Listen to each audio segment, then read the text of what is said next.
Alright, here we have a problem. We're going to look at this in a few different parts. So initially we have a bullet being fired at a block, and the bullet gets embedded in the block. That in itself is an inelastic collision, and we know that in an inelastic collision, momentum is conserved.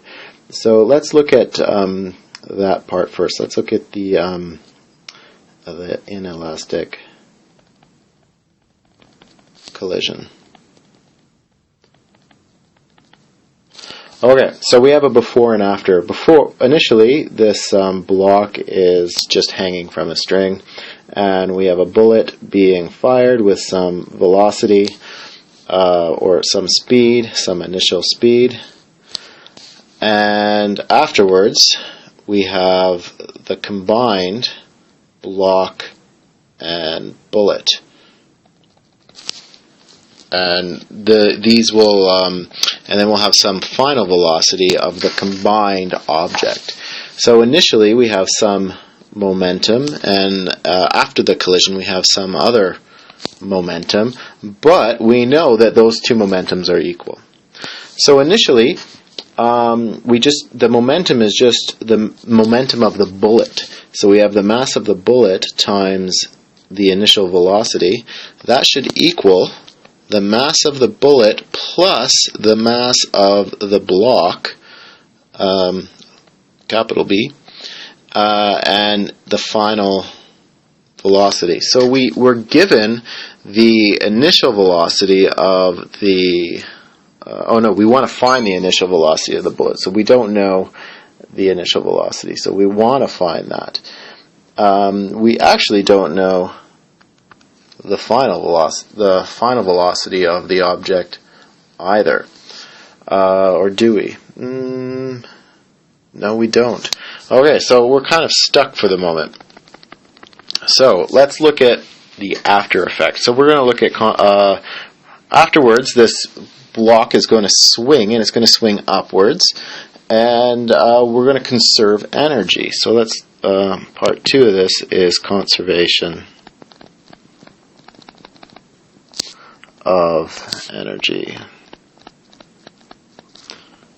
Okay, so initially at some time we have this block and bullet moving with some velocity we called before Vf, and at the end this thing is going to swing up, and it's going to the block bullet combo is going to come to a rest. So we're going to make some angle theta. So this is before and after, and energy is conserved. So we'll talk about an initial energy and a final energy, and the two energies should be the same. Initially, the energy is kinetic energy. We have this block bullet combination moving with some velocity.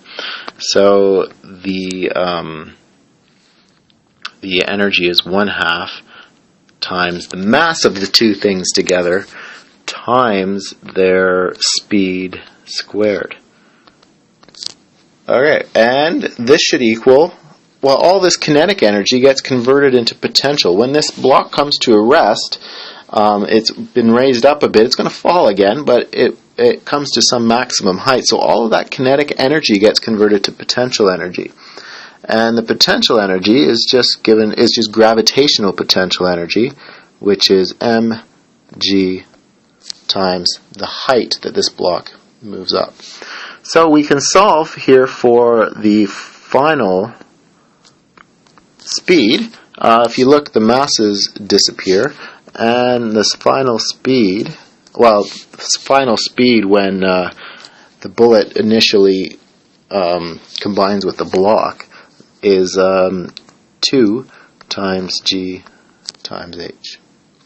And we're given some of these values. So 2 times 9.8 meters per second squared times the height, which is 0.0543 meters. What are we given? We actually don't know. but I do know that it's that. But we can figure that out. So we're told theta. Theta is 55 degrees, and we want to know the height. We know the length of the chord is 30 centimeters, and we want to know what the length of that side is there. So we can use our sine function for that. That height h is just 30 centimeters times sine of 55, and what you'll find is that that is 24.57 centimeters. And so the height that this thing actually gets raised is 30 minus 24.57 centimeters, which is the 5.43 centimeters I mentioned before. So our height is 0.0543 meters. All right, and that, when you calculate it, becomes 1.03 meters per second. Okay, so let's go back to our inelastic collision. We now know the final velocity, so let's solve for the initial velocity. The initial velocity is the following equation: the sum of the two masses, the mass of the block and the mass of the bullet, times our VF divided by the mass of the bullet. Okay, just plug in our numbers. We have 5.5 times 10 to the minus 3 kilograms plus 1.2 kilograms times 1.03 meters per second, and we divide by 5.5 times 10 to the minus 3 kilograms, and you should get 226 meters per second.